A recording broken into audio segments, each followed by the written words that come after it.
ஒரு கோயில் குளத்துக்கு நடுப்புற சாமி பிரதிஷ்டை பண்ணியிருக்கிறத எல்லா கோயிலையும் பார்த்துருப்பீங்க. ஆனால் ஒரு கோயில் குளத்துக்கு நடுப்புற இன்னொரு கோயிலே இருக்கிறத யாராவது பார்த்துருக்கீங்களா? அப்படி பார்த்துருந்தீங்கன்னா கமெண்ட்டில் சொல்லுங்கள் எங்கே இருக்குன்னு. இன்றைக்கி நம்ம பார்க்க போகிறது கோயிலுக்கு நடுப்புற விமானம் கோபுரம்லாம் வச்ச இன்னொரு கோயில் இருக்கிற ஒரு அழகான ஊர்.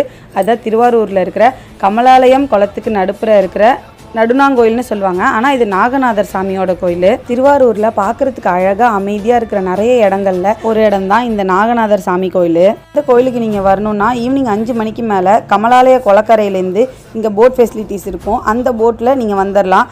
ஒரு பர்சனுக்கு 20 ரூபா தான் கேட்பாங்க. இந்த கோயிலோட ஸ்பெஷாலிட்டி என்னன்னா, பேருக்கு ஏற்ற மாதிரியே இந்த சிவன் மேலே நாகப்பாம்பு அப்பப்போ வந்து படுத்துட்டு அதோட தோலை உரிச்சு வச்சுட்டு போகிறதா சொல்கிறாங்க.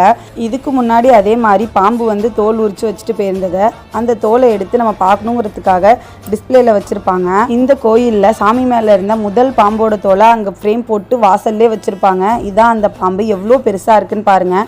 இந்த கோயில் இருக்கிற கமலாலயம் குளத்தோட பேரை ஒரு ஃபேமஸான இடத்துக்கு வச்சுருக்காங்க. அது என்ன இடம்னு தெரிஞ்சிச்சுன்னா கமெண்ட்டில் சொல்லுங்கள். இதே மாதிரி தெரியாத பல கோயிலை பற்றி தெரிஞ்சுக்கணுன்னா நம்மளோட சேனலை சப்ஸ்கிரைப் பண்ணிக்கோங்க. நாளைக்கு ஒரு அழகான கோயிலோட பார்க்கலாம். அது வரைக்கும் பாய்.